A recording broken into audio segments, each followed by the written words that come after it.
हरियाणा विद्यालय शिक्षा बोर्ड भिवानी द्वारा कक्षा 10 का सामाजिक विज्ञान विषय का मार्च 2023 में जो पेपर लिया गया है, आज हम उसके सेट सी या कोड सी को हल करेंगे।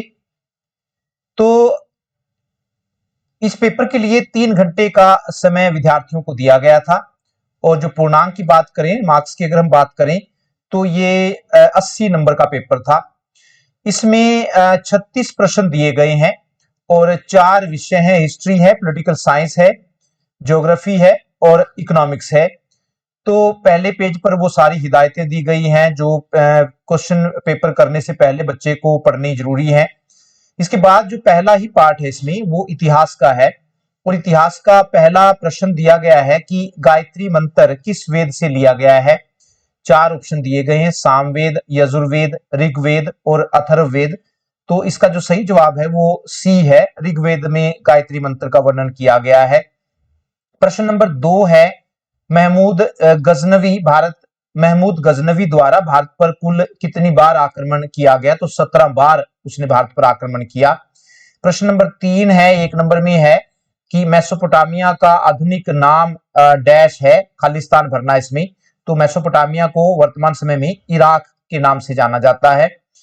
प्रश्न नंबर 4 जो है, रोम को 7 पहाड़ियों का नगर क्यों कहा जाता था? 2 नंबर में प्रश्न पूछा गया है।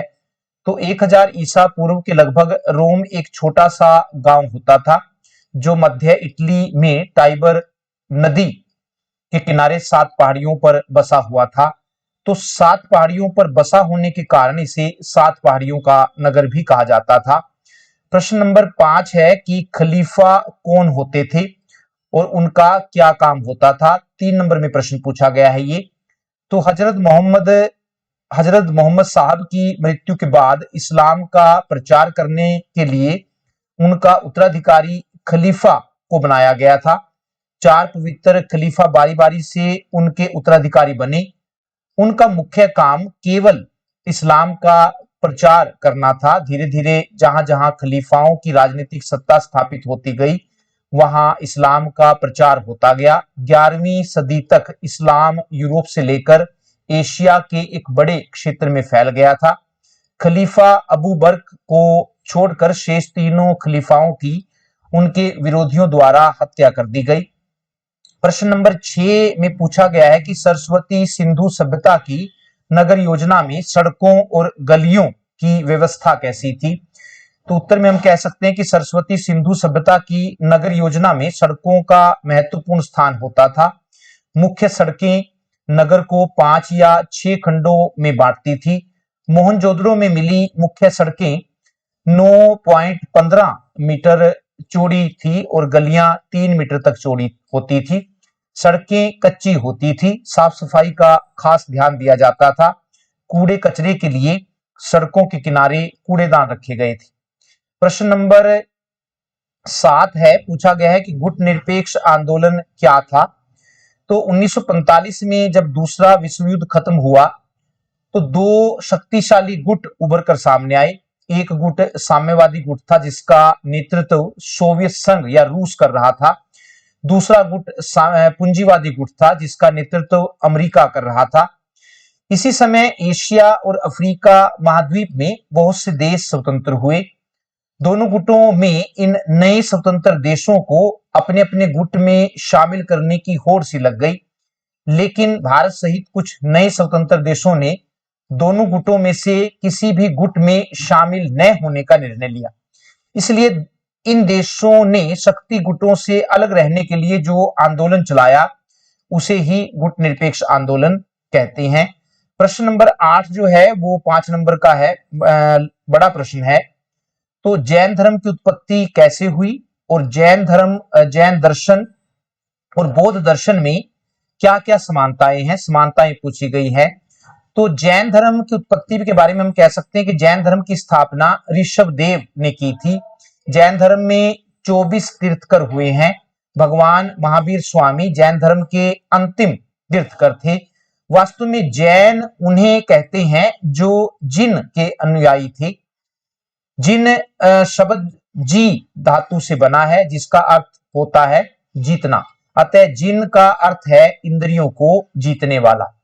जैन दर्शन और बौद्ध दर्शन में समानताएं पूछी गई हैं, तो हम कह सकते हैं पहले नंबर पर कि दोनों दर्शन मनुष्य को मानवता के रास्ते पर चलने की शिक्षा देते हैं और दोनों दर्शन मनुष्य के लालच को उसके दुखों का कारण मानते हैं।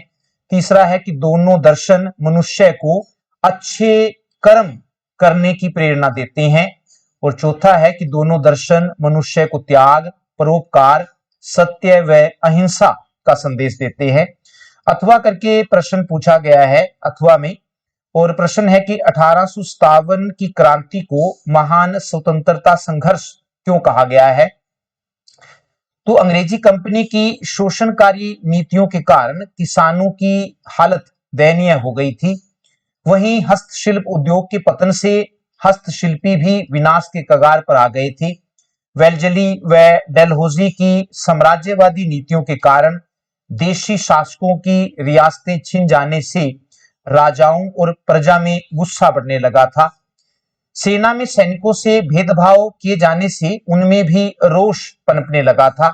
इन सब के कारण 1857 में अंग्रेजी सत्ता की बेड़ियों से मुक्त होने के लिए सभी वर्गों, धर्मों, जातियों और क्षेत्रों के लोगों ने मिलकर योजनाबद्ध ढंग से संगठित होकर 1 वर्ष तक अंग्रेजी साम्राज्यवाद के विरुद्ध संघर्ष किया। इससे पहले इतना बड़ा संगठित प्रयास पहले कभी नहीं किया गया था। यद्यपि संघर्ष से भारत को आजादी तो नहीं मिली, लेकिन फिर भी इस संघर्ष ने अंग्रेजी शासन की नींव तो हिला दी थी। तो इसे 1857 की क्रांति को महान क्रांति माना जाता है। प्रश्न नंबर 9 जो है वो पूछा गया है कि दिए गए भारत के रेखा मानचित्र पर निम्नलिखित स्थानों को दर्शाइए। इतिहास का है ये कि वह स्थान जहां महात्मा गांधी जी ने नमक कानून तोड़ा। दूसरा पूछा गया है कि वह स्थान जहां असहयोग आंदोलन ने हिंसक रूप ले लिया। और तीसरा है कि वह स्थान जहां साइमन कमीशन भारत में पहुंचा। और चौथा है वह स्थान जहां जलियांवाला बाग हत्याकांड हुआ। तो ये 4 पूछे गए हैं। तो पहले नंबर पर हम बात करें कि वह स्थान जहां गांधी जी ने नमक कानून तोड़ा, तो वो दांडी है पहला स्थान जहां पर हम कह सकते हैं। और जो जहां पर असहयोग आंदोलन हिंसक रूप धारण कर गया था वो ये 2 नंबर पर है, उत्तर प्रदेश में चोरी नामक स्थान था वो। और तीसरे नंबर पर पूछा गया है कि वह स्थान जहां असहयोग वह स्थान जहां साइमन कमीशन भारत पहुंचा, तो वो जो स्थान था वो तीसरे नंबर पर क्वेश्चन पूछा गया है, बंबई। तो ये तीसरे नंबर पर आप बंबई को दिखा सकते हैं भारत के मानचित्र पर। और चौथा स्थान था वह स्थान जहां जलियांवाला बाग हत्याकांड हुआ था, वो अमृतसर है जलियांवाला बाग हत्याकांड के लिए। तो ये अमृतसर में चौथे नंबर पर आप ये अमृतसर को आप इसमें भारत के मानचित्र पर दिखा सकते हैं। इसके बाद नेक्स्ट जो प्रश्न की अगर हम बात करें, तो अगला प्रश्न जो है वो पॉलिटिकल साइंस से है। 10 नंबर पर प्रश्न पूछा गया है, सिंगली को राजभाषा का दर्जा कब दिया गया। तो 4 ऑप्शन दे रखे हैं, 1947, 1949, 1950 और 1956। तो सिंगली जो है वो श्रीलंका की भाषा है, तो 1956 में उसको राजभाषा का दर्जा दिया गया। तो सही जवाब आएगा डी, 1956। इसके बाद प्रश्न नंबर 11 की अगर हम बात करें, जो 11 में पूछा गया है, प्रश्न नंबर 11, समरूप समाज का अस्तित्व खालिस्तान छोड़ा गया है। समरूप समाज का अस्तित्व डैश में है। समरूप समाज का कि जहां पर जन्म, धर्म, जाति, भाषा के आधार पर कोई भेदभाव नहीं किया जाता। ए भारत और अमेरिका, बी भारत और स्वीडन, सी जर्मनी और स्वीडन, और डी स्वीडन और अमेरिका। तो इसका सही जवाब जो है जहां पर समरूप समाज पाया जाता है वो जर्मनी और स्वीडन है। प्रश्न नंबर 12 जो है वो 1 नंबर में पूछा गया है कि भारतीय संविधान में खालिस्तान स्तरीय शासन व्यवस्था का प्रावधान है। तो भारतीय संविधान में 3 स्तरीय शासन व्यवस्था का प्रावधान है। केंद्र स्तर पर केंद्र सरकार, राज्य स्तर पर राज्य सरकार और स्थानीय स्तर पर स्थानीय सरकारें। प्रश्न नंबर 13 है, भारत में किस प्रकार की दलीय व्यवस्था है। 1 नंबर प्रश्न पूछा गया है, तो भारत में बहुदलीय व्यवस्था है। प्रश्न नंबर 14 है, हरियाणा कौन, ये पूछा गया कौन सा दल हरियाणा का एक क्षेत्रीय दल है। दल का नाम बताना जो क्षेत्रीय दल है हरियाणा में ही पाया जाता है सिर्फ। तो हम इसमें कह सकते हैं जननायक जनता पार्टी जेजेपी का नाम ले सकते हैं, या फिर इनेलो इनेलो इंडियन नेशनल लोकदल, किसी भी आपको, वो हरियाणा में ही का एक क्षेत्रीय दल है। इसके बाद प्रश्न नंबर 15 में जो पूछा गया है, प्रश्न नंबर 15 में पूछा गया है सत्ता की साझेदारी क्या है। तो सत्ता की साझेदारी या सत्ता में हिस्सेदारी का अर्थ देश में विभिन्न स्तरों पर और विभिन्न समुदायों के लोगों के बीच सत्ता या शासकीय शक्तियों का बंटवारा करना है। प्रश्न नंबर 16 है ग्राम सभा क्या है। 2 नंबर में प्रश्न पूछा गया है। तो गांव के वे सभी लोग जिन्हें वोट देने का अधिकार होता है, उन सभी से मिलकर ग्राम सभा बनती है। प्रश्न नंबर 17 जो है पूछा गया है कि नेपाल तथा बोलिविया के आंदोलन में मुख्य अंतर क्या था। नेपाल और बोलिविया के आंदोलन में मुख्य अंतर क्या था। तो हम बता 3 नंबर में प्रश्न पूछा गया। पहले नंबर पर हम कह सकते हैं कि नेपाल में जो आंदोलन चला उसका लक्ष्य शासन की बागडोर राजा के हाथों से लेकर दोबारा जनता के हाथों में सौंपना था। और जबकि अगर उसकी बात करें हम बोलिविया की, तो जबकि बोलिविया में जो आंदोलन चला वह पानी के निजीकरण के खिलाफ था। दूसरे नंबर पर हम कह सकते हैं कि नेपाल में लोकतंत्र की बहाली के लिए देश की सभी बड़ी राजनीतिक पार्टियों ने मिलकर एक 7 पार्टी अलायंस 7 दलीय गठबंधन एसपीए बनाया, जबकि बोलिविया के लोगों ने पानी के निजीकरण का विरोध करने के लिए फेडेकोर नामक संगठन बनाया। इस संगठन में इंजीनियर, पर्यावरणवादी और कामकाजी लोग शामिल थे। प्रश्न नंबर 18 जो है वो भी 3 नंबर का है और पूछा गया कि सामाजिक अंतर कब सामाजिक विभाजनों का रूप ले लेते हैं। तो हम कह सकते हैं कि जब कुछ सामाजिक अंतर दूसरे अंतरों से बड़े हो जाते हैं तो सामाजिक विभाजन होता है, अर्थात समाज बढ़ जाता है। उदाहरण के लिए अमेरिका में काले और गोरे का अंतर एक सामाजिक विभाजन बन गया है। हालांकि वहां काले और गोरे का अंतर प्रजाति का है, लेकिन वहां इसके साथ दूसरे अंतर भी जुड़ गए हैं। जैसे अमेरिका में काले लोग आमतौर पर गरीब हैं, बेघर हैं और भेदभाव का शिकार हैं, इसलिए वहां समाज काले और गोरे में बट गया है। इसी प्रकार हमारे देश में दलित भी आमतौर पर गरीब और भूमिहीन हैं, उन्हें भी अक्सर भेदभाव का शिकार होना पड़ता है। अतः जब एक तरह का सामाजिक अंतर अन्य अंतरों से ज्यादा महत्वपूर्ण बन जाता है और लोगों को यह महसूस होने लगता है कि वे दूसरे समुदाय के लोगों से अलग हैं, तो इससे सामाजिक विभाजन की स्थिति पैदा होती है। प्रश्न नंबर 19 जो है वो 3 नंबर का है और पूछा गया कि राजनीतिक दलों की जरूरत क्यों है। तो हम कह सकते हैं कि राजनीतिक दल जनमत का निर्माण करते हैं। यदि सरकार कोई ऐसी नीति बनाती है जो जनता के हित में नहीं होती, तो राजनीतिक दल जनता को इस बात की जानकारी देकर सरकार के विरुद्ध तैयार करते हैं। दूसरा, राजनीतिक दल जनता और सरकार के बीच कड़ी का काम करते हैं, जनता की समस्याओं को सरकार तक पहुंचाते हैं और सरकार की नीतियों और कार्यक्रम को जनता तक पहुंचाते हैं, तो दोनों को जोड़ने का काम करते हैं। तीसरा है कि राजनीतिक दल देश में राजनीतिक स्थिरता स्थापित करते हैं। जब चुनाव में किसी एक दल को बहुमत प्राप्त हो जाता है तो वह एक निश्चित समय तक सरकार को चलाता है।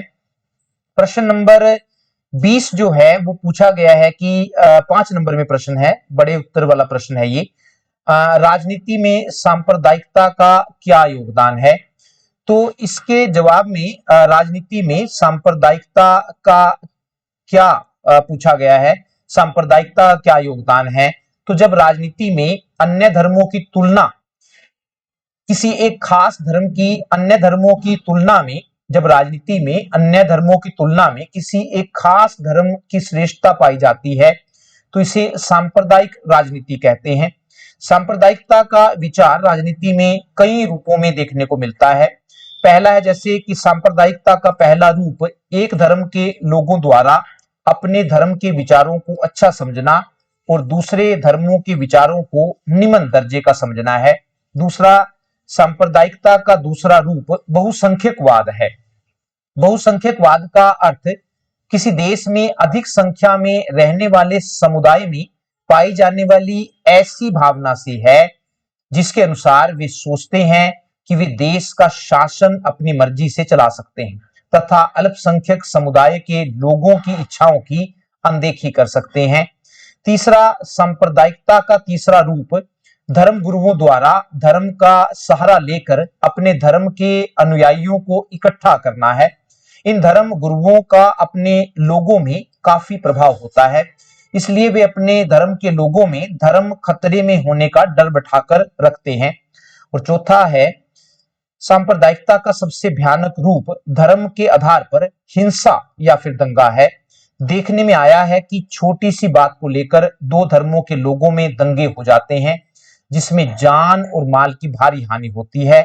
भारत और पाकिस्तान का बंटवारा भी धर्म के आधार पर ही हुआ था। तो इसके बाद हमारे पास जो प्रश्न पत्र है उसमें ज्योग्राफी वाला, भूगोल वाला पार्ट आता है और इसमें 21 नंबर पर प्रश्न पूछा गया है कि इनमें से कौन सी रबी फसल है। 4 दे रखी है, रबी की फसल बतानी है। तो चावल है, मोटे अनाज है, चना है और कपास है।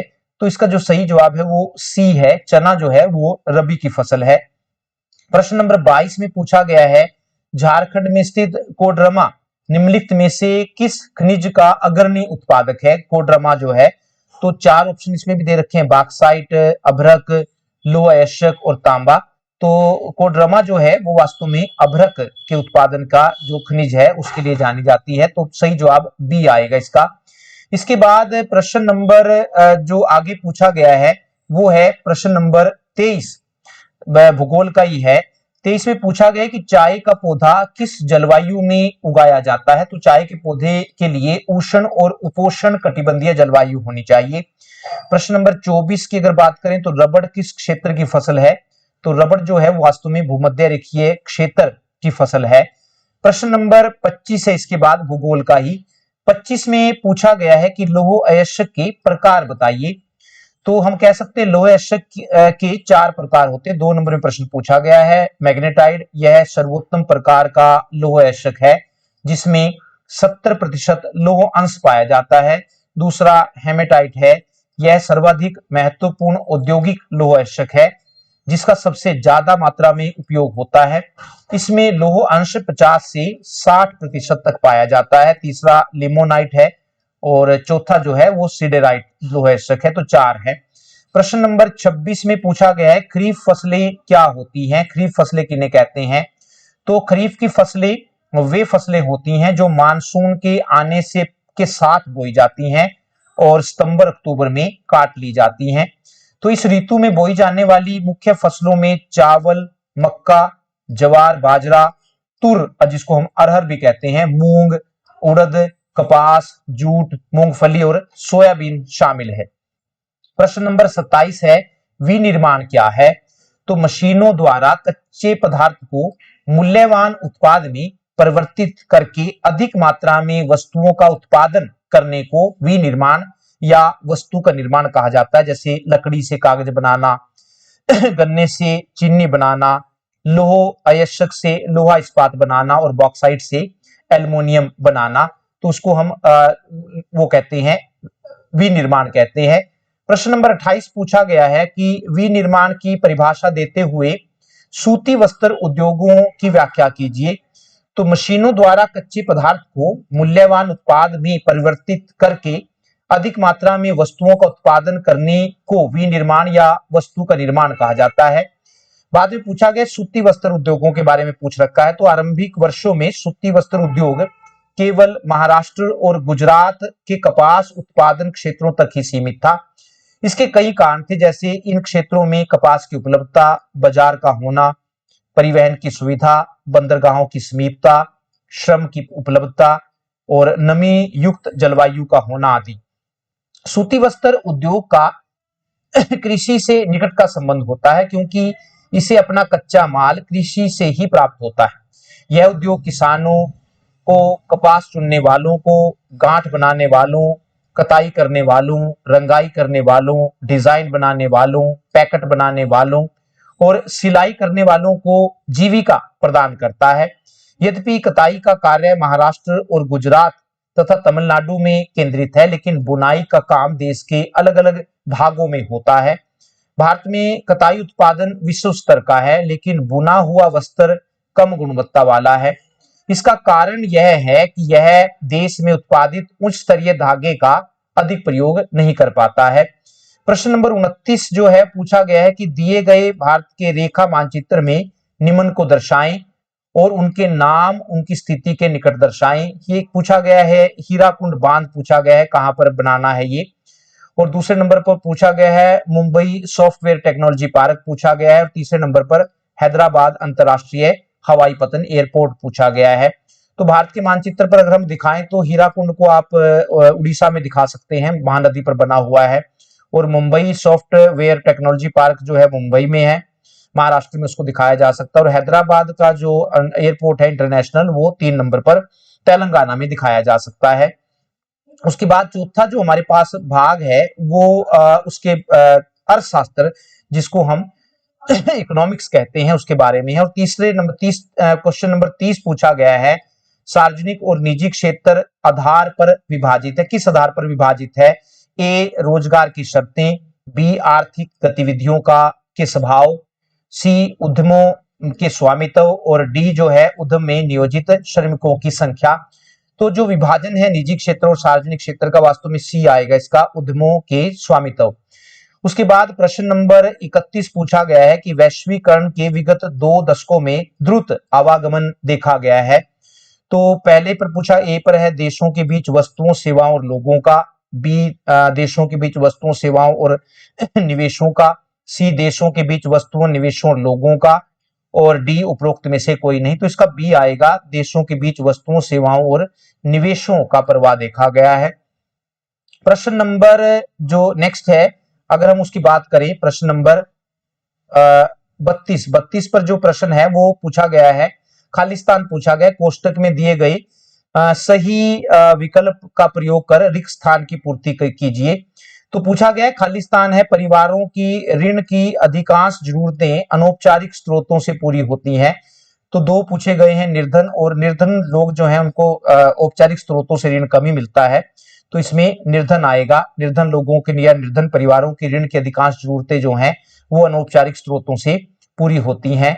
प्रश्न नंबर 33 है, उसके बाद अगर हम 33 की बात करें कि 33 में पूछा गया है, प्रश्न नंबर 33 कि अर्थव्यवस्था के प्राथमिक क्षेत्र से क्या अभिप्राय है? 2 नंबर में प्रश्न है, अर्थव्यवस्था के प्राथमिक क्षेत्र से क्या अभिप्राय है? प्राथमिक क्षेत्र से अभिप्राय उस क्षेत्र से है जिसमें प्राकृतिक संसाधनों का प्रयोग करके वस्तुओं का उत्पादन किया जाता है, जैसे लकड़ी काटना, मछली पकड़ना, शहद इकट्ठा करना, कृषि करना आदि, तो उसको प्राथमिक क्षेत्र कहते हैं। प्रश्न नंबर 34 है, मांग जमा को मुद्रा क्यों समझा जाता है? 2 नंबर में प्रश्न पूछा गया है। तो लोगों के पास जो अतिरिक्त पैसा होता है वे उसे बैंक में अपने नाम से खाता खोलकर जमा कर देते हैं।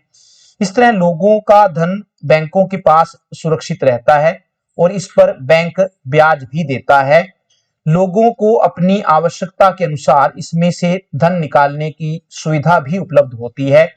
चूंकि बैंक खातों में जमा धन को मांग के जरिए निकाला जा सकता है, इसलिए इस जमा को मांग जमा भी कहा जाता है।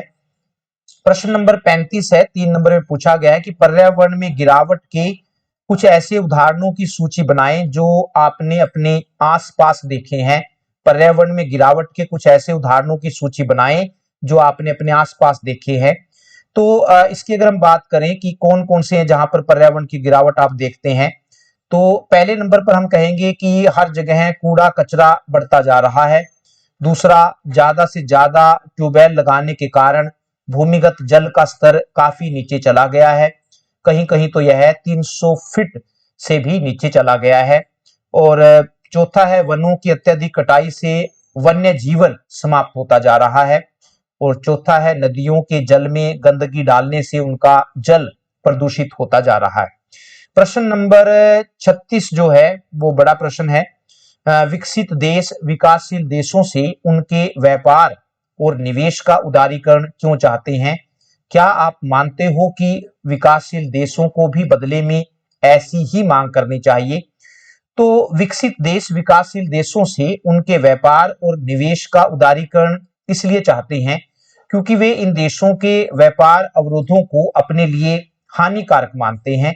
व्यापार अवरोध का अर्थ व्यापार पर सीमा शुल्क और व्यापार का कोटा तय करने से है। इसके अलावा विकसित देश विकासशील देशों में सस्ते श्रम और सस्ते उत्पादों का लाभ उठाने की भी मांग करते हैं। तो विकासशील देशों को भी विकसित देशों से ऐसी ही मांग करनी चाहिए। विकसित देशों को भी चाहिए कि वे अपनी नीतियों को उदार बनाएं, किसानों को आर्थिक सहायता देना बंद करें और व्यापार अवरोधों को समाप्त करें। अथवा करके प्रश्न पूछा गया है कि अगर विद्यार्थी ये नहीं कर पाता तो पूछा गया है कि भारत द्वारा उपभोक्ताओं को समर्थ बनाने के लिए सरकार द्वारा किन कानूनी मापदंडों को लागू करना चाहिए। तो सरकार द्वारा उपभोक्ताओं के अधिकारों की सुरक्षा के लिए जो उपभोक्ता संरक्षण अधिनियम पास किया गया है उसे सख्ती से लागू किया जाना चाहिए, क्योंकि इस अधिनियम में उपभोक्ताओं के झगड़ों को कम खर्च में और तेजी से सुलझाने का प्रावधान है। दूसरा है कि उपभोक्ताओं के झगड़ों को सुलझाने के लिए जिला, राज्य और राष्ट्रीय स्तर पर समितियां स्थापित की जानी चाहिए। चौथा है कि उपभोक्ता संरक्षण अधिनियम में उपभोक्ताओं के झगड़ों को 3 महीने में सुलझाने की जो समय सीमा दी गई है उसका सख्ती से पालन करना चाहिए। और चौथा है उपभोक्ताओं के झगड़ों को सुलझाते समय उपभोक्ता अदालतों को सभी उपभोक्ताओं के साथ एक जैसा व्यवहार करना चाहिए। तो ये कुछ प्रावधान उसमें मापदंड लागू किए जा सकते हैं। उसके बाद जो इसी सामाजिक का ही जो डी कोड रह गया है उसको हम अगले वीडियो में हल करेंगे। धन्यवाद, नमस्कार।